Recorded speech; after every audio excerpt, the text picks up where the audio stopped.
नमस्कार दोस्तों, मैं स्वागत करता हूं आपके अपने एजुकेशनल चैनल आकाशवाणी पर। दोस्तों, अभी तक हम अपने पिछले वीडियो में हम पढ़ चुके हैं वैदिक काल के बाद। जब उत्तर वैदिक काल आता है तो धर्म में पाखंड काफ़ी बढ़ जाता है, जिससे कहीं न कहीं समाज में कठिनाइयाँ बढ़ती है। तब इसी समाज में ही से कई लोग आगे बढ़कर समाज संबंधी, धर्म संबंधी सुधार करके कई नई पंथों, संप्रदायों की स्थापना करते हैं। जैसे महावीर स्वामी हो गए, गौतम बुद्ध हो गए, मखाली गौसाल हो गए जो आजीवक संप्रदाय के फाउंडर थे। उसके बाद पूरन कश्यप हो गए, अजीत केश काम्बलिन हो गए, यकुत कच्चायन हो गए आदि। और बहुत सारे संप्रदाय थे, किंतु कुछ ही संप्रदाय आगे चलकर प्रसिद्ध हुए, जिसमें प्रसिद्ध रूप से दो संप्रदाय के बारे में पता चलता है, जिसमें जैन धर्म और बौद्ध धर्म। इसके अलावा आजीवक संप्रदाय के बारे में भी पता चलती है, प्रसिद्धि उनके बारे में पता चलती है। तो आज हम इन्हीं के बारे में अध्ययन करते हैं। सर्वप्रथम आजीवक आजीवक संप्रदाय की बात करें तो इसके जो फाउंडर थे, इनकी जो स्थापना किए थे, वो मखाली गौसाल जी ने किया था। मखाली गौसाल शुरुआत में महावीर के शिष्य थे 6 साल तक, लेकिन इनका मतभेद होता है और ये उनसे अलग होकर अपना एक अलग संप्रदाय स्थापित करते हैं। आजीवक संप्रदाय को अगर हम देखें तो इसे सबसे ज़्यादा प्रसिद्धि बिंदुसार के समय मिली, जो चंद्रगुप्त मौर्य के पुत्र थे। किंतु सम्राट अशोक का टाइम पीरियड जब आता है और सम्राट अशोक बौद्ध धर्म को धारण करते हैं, तो कहीं न कहीं इसकी प्रसिद्धि घटने लगती है। इसके बाद करीब 1600 वर्षों तक ये रहते हैं साउथ में, कर्नाटक, तमिल में, और 14वीं शताब्दी आते आते यह समाप्त हो जाती है। आजीवक संप्रदाय किस्मत पर ज़्यादा विश्वास करते थे। उनका मानना था कि संसार में जो कुछ हो रहा है या जो कुछ होगा, वो सब किस्मत पर आधारित है। हमारी किस्मत में जो लिखा है वही होगा। यानी अगर कह सकते हैं कि अगर हम सुबह कोई मेहनत करें या ना करें, अगर हमारी किस्मत में होगा तो ही खाना मिलेगा, नहीं तो नहीं मिलेगा। तो कहने का मतलब ये किस्मत पे ज़्यादा विश्वास करते थे, जिसके कारण ये फ्लॉप आगे चल के ये थोड़ा सा समाप्त हो गए। और इसके बाद जो सबसे महत्वपूर्ण संप्रदाय आता है, वो आता है जैन धर्म। तो जैन धर्म में क्या है? जैन धर्म में कुल मिला के 24 तीर्थंकर होते हैं जो इस जैन धर्म को आगे बढ़ाते हैं। तो इसके जो पहले तीर्थंकर थे, यानी जैन धर्म की जिन्होंने स्थापना की थी, उनका नाम था ऋषभदेव।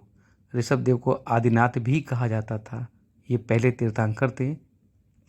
लेकिन अगर सवाल ये पूछ लिया जाए कि जैन धर्म के वास्तविक संस्थापक कौन थे, तो महावीर स्वामी जी को दिया जाता है इनका। ऋषभदेव के बारे में अगर बात करते हैं तो ये इक्ष्वाकु वंश के राजा नाभिराज के पुत्र थे। इनकी माता जी का नाम मरुदेवी था। इनकी जो पत्नी थी, उनका नाम नंदा और सुनंदा था। इनके जन्म स्थान जो है वो अयोध्या को माना जाता है। कहते हैं अयोध्या में ये चैत्र कृष्ण पक्ष के 9वीं को इनका जन्म हुआ था। इसके बाद इनको लेकर 23 तीर्थंकर और आए। इनके बाद 22 तीर्थंकर जो थे आए और इन धर्म का प्रचार प्रसार किया। इसके बाद जो सबसे अंतिम तीर्थंकर यानी 24वें तीर्थंकर आते हैं, जो इन धर्म के वास्तविक संस्थापक माना गया है जिन्हें, उनका नाम था महावीर स्वामी। महावीर स्वामी की बात करें तो महावीर स्वामी जी का जो जन्म था वो 540 ईस्वी पूर्व कुंडल ग्राम में हुआ था, जो वैशाली में पड़ता है। और इनके बचपन का नाम वर्धमान था। इनके पिताजी का नाम सिद्धार्थ था, माता का नाम त्रिशला और इनकी पत्नी का नाम यशोदा था। इनकी एक पुत्री थी जिनका नाम प्रियदर्शना था। दोस्तों, क्या आपको पता है हमारे देश की जो पहली महिला प्रधानमंत्री थी यानी इंदिरा गांधी जी, उनका भी नाम प्रियदर्शना था, जो इन्हीं के नाम से पड़ा था। कहते हैं जब पंडित जवाहरलाल नेहरू जेल में बंद थे तो वो भारत के इतिहास के बारे में लिखा करते थे, और उसी में वो उन्होंने लिखा है कि गौतम महावीर स्वामी की जो पुत्री प्रियदर्शना थी, उनसे वो बहुत ही प्रभावित थे और उन्हीं के नाम से उन्होंने अपनी पुत्री का नाम प्रियदर्शना रखा था। बाद में जो वो पत्र लिखा करते थे प्रिय पुत्री को, और वही सारे पत्र को जब इकट्ठा किया गया तो वो एक बुक का रूप धारण किया, और उसी बुक का नाम है डिस्कवरी ऑफ इंडिया, जिसके लेखक पंडित जवाहरलाल नेहरू जी हैं।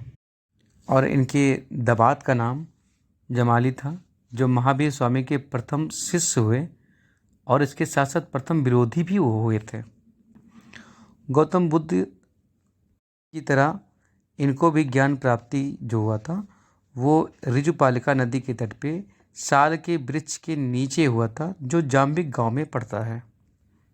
और ज्ञान प्राप्त करने के बाद सर्वप्रथम इनका जो उपदेश था वो राजगिरी में वितुलाचल पर्वत पर बैठकर इन्होंने दिया था। इनका जो निर्वाण था वो पावापुरी में 400। जैन धर्म में 5 महाव्रत दिए गए हैं। जो पहला है सत्य, अहिंसा, अपरिग्रह, अस्तेय, और जो सबसे अंतिम है जिसको महावीर स्वामी जी ने जोड़ा था वो था ब्रह्मचर्य। इसके अलावा जैन धर्म में त्रिरत्न हैं, जिसके बिना आध्यात्मिक मोक्ष मिल पाना मुश्किल है। वो 3 रत्न क्या है? सबसे पहले सम्यक ज्ञान, दूसरा है सम्यक दर्शन, तीसरा है सम्यक चरित्र। जैन धर्म के दर्शन की बात की जाए तो ये अनेकात्वाद, स्यादवाद व अनिश्चरवर्धन है। स्यादवाद को सप्तभंगी सिद्धांत भी कहा जाता है। इसके बाद जैन धर्म में 2 संगतियाँ हुई। पहली संगति जो जैन धर्म की थी वो 300 ईसा पूर्व में हुई पाटलिपुत्र में, और जो इसके अध्यक्ष थे वो स्थूलभद्र थे। यहाँ पे जो सबसे बड़ी घटना होती है वो यहाँ जैन धर्म 2 भागों में विभक्त हो जाता है। पहला होता है दिगंबर और दूसरा होता है श्वेतांबर। उसका एक कारण ये भी था, एक्चुअली होता क्या है कि उस समय 12 साल का अकाल पड़ जाता है, जिसके कारण भद्रबाहु अपने शिष्यों के साथ साउथ में कर्नाटक में चले जाते हैं, और जब वहाँ से लौटते हैं तो मगध के जो साधु होते हैं ना, उनसे उनका मतभेद हो जाता है, जिसके कारण जो दोनों 2 पंथ में 2 पार्ट में डिवाइड हो जाते हैं। तो जो भद्रबाहु के शिष्य थे वो दिगंबर कहलाए, और जो स्थूलभद्र के शिष्य थे वो श्वेतांबर कहलाए। दिगंबर संप्रदाय के जितने भी लोग थे वो वस्त्र को त्यागते थे, और श्वेतांबर पंथ के जितने भी शिष्य थे वो सफ़ेद कपड़े को धारण करते थे। इसके बाद जैन की जो द्वितीय संगति थी वो 512 ईस्वी में वल्लभी और मथुरा दोनों में हुई थी। इसके जो अध्यक्ष थे देवर्षि क्षमा श्रवण थे। अगर जैन धर्म की बात की जाए तो सबसे ज़्यादा प्रसिद्धि इनको महापद्मनंद, घनानंद, बिंबिसार, अजातशत्रु, उदयन, बिंदुसार व चंद्रगुप्त मौर्य के शासनकाल में मिली। हम जैन के कुछ शब्दों के अर्थ जानने का प्रयास करते हैं। तो सबसे पहला जो है तीर्थंकर। तीर्थंकर का मतलब होता है जो संसार सागर में यानी जन्म मरण के चक्र से मोक्ष तक के तीर्थ की रचना करे वो तीर्थंकर कहलाते हैं। आपको पता है जैन धर्म में कुल मिला के 24 तीर्थंकर हुए थे। दूसरा जिन। जैसा हम जानते हैं कि जैन धर्म में देवताओं का जो अस्तित्व को स्वीकार किया तो गया था, लेकिन उनका स्थान जिन के नीचे रखा गया था। तो जिन का जो मतलब होता है जीतना, जिन्होंने अपने मन को, तन को, वाणी को जीत लिया है और आत्मज्ञान पाकर सर्वज्ञ या पूर्ण ज्ञान प्राप्त किया है, उन प्राप्त पुरुष को इंद्र या जिन कहते हैं। निष्क्रमण। निष्क्रमण जो है वो जैन संघ में प्रवेश की जो विधि संस्कार था उन्हें निष्क्रमण कहते हैं। इसके अलावा कुछ साहित्य भी हैं, जैसे कल्पसूत्र हो गए, भद्रबाहु जी ने जो लिखा है, कुवलय माला, स्याद्वाजरी आदि साहित्य जो है ये जैन धर्म में प्रमुख है। इसके अलावा कुछ प्रमुख प्रतीक चिन्ह भी हैं, जैसे इसके जो फाउंडर थे जैन धर्म के वो ऋषभदेव, इनका जो चिन्ह था वो सांड या बैल था। पार्श्वनाथ जी का सांप था, और जो इसके सबसे अंतिम तीर्थंकर महावीर स्वामी जी थे उनका सिंह था। जैन धर्म की बात किया जाए तो जैन धर्म ने समाज सुधारने का काम तो किया, लेकिन इनकी जो रूल थे, इनके जो नियम थे वो बहुत ही कठिन थे। जैसे अगर आप खेती कर रहे हो तो खेती में अगर कोई चूहा आपके हल के नीचे आ गया तो वो पाप माना जाता था। दूसरा, जैसे कोई चींटी आपके पैर के नीचे मर गई तो वो पाप माना जाता था। आप रात में अंधेरे में दीपक ना जलाइए, जिसके कारण काफ़ी कीट पतंगे मरते हैं, जिसका भी पाप लगता था।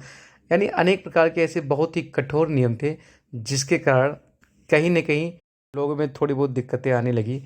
और इसी दिक्कतों में एक नया धर्म आता है, जो थोड़ा-सा नियम कानून को थोड़ा सरल बनाता है, ढीला बनाता है, और वो काफ़ी आगे सक्सेस भी होता है।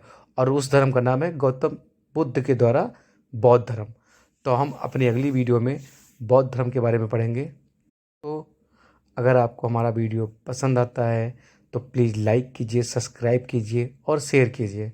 हम और अच्छे से अच्छे वीडियो आपको बनाएंगे, और हमारी कोशिश रहेगी कि हम वीडियो छोटा बनाएं, लेकिन जो भी बनाएं अच्छा बनाएं। धन्यवाद।